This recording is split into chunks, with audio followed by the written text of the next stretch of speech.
DreAllDay.com. Dre Baldwin with DreAllDay.com. Quick message on preparation.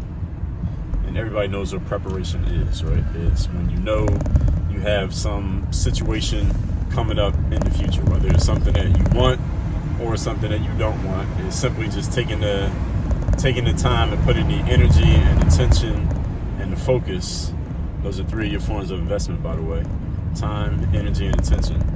And focus, actually, four of them, into getting ready for what is coming up. That's all preparation is. And the reason why preparation is so important is because preparation is the hallmark of the professional. Professionals are always prepared ahead of time for whatever situation they're going to face. For example, I was watching the football game today while I'm working. My hometown Philadelphia Eagles playing in the NFC Championship game against the 49ers. The game's still happening while I'm watching. Hopefully the Eagles win.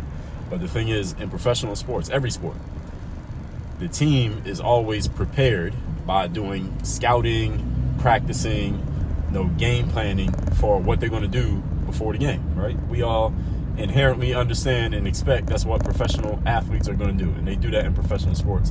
Doesn't mean you're always going to win, but you get prepared before the game. If you go to a conference and there's a professional speaker on the stage, or you go to somebody's event and they are running the event, we would expect that the person who's running the event, we paid them for a ticket, that they are prepared ahead of time for what they're going to say and how things are going to go, what they're going to teach, what they're going to talk about, et cetera, et cetera. They're prepared ahead of time.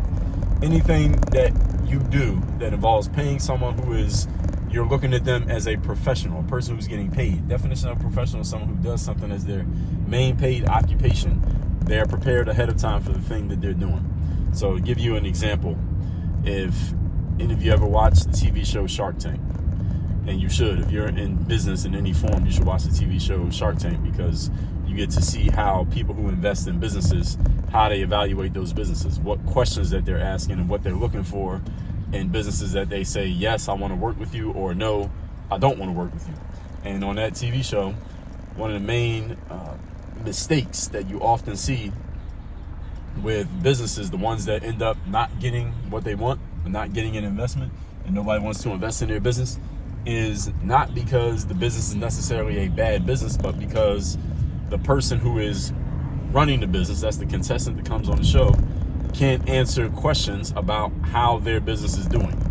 In other words, not knowing their numbers. That's usually what the preparation is, just knowing your numbers. How much does it cost you to acquire a customer? How much does it cost you to acquire a lead? How long does the average customer remain a customer?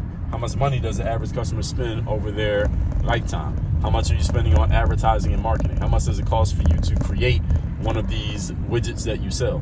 How many of these can you create with a certain amount of money? How much time would it take for you to get those things done? These are all questions that the sharks ask the business owners.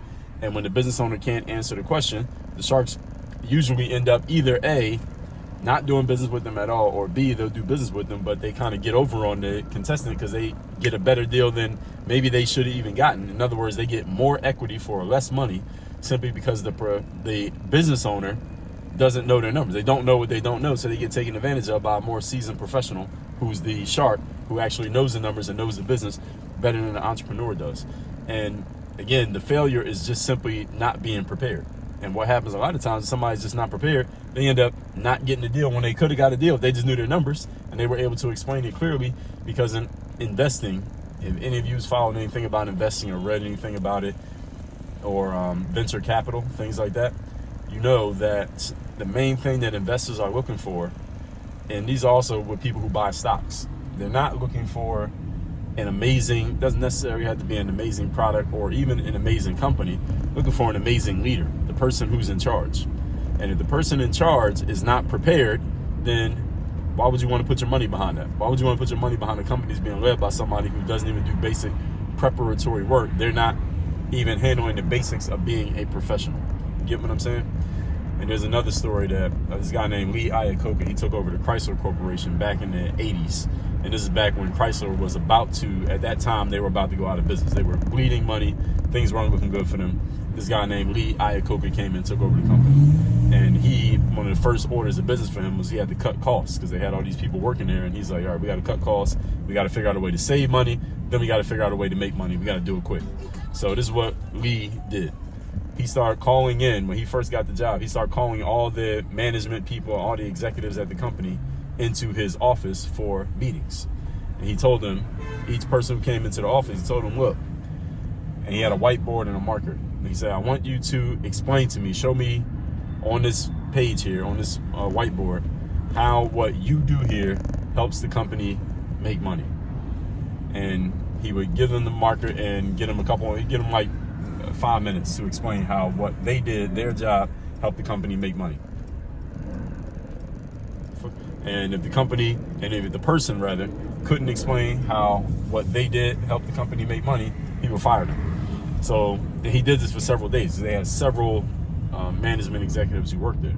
So you would think, right, after the first couple of days, word is getting around like, hey, the new boss is calling people in the office, asking you to explain how what you do helps the company make money. So you would think the people who are coming in there on days 3 and 4 already know the deal, so they come in there at least with some kind of idea of what they're going to say to explain themselves so they can keep their jobs and not get fired.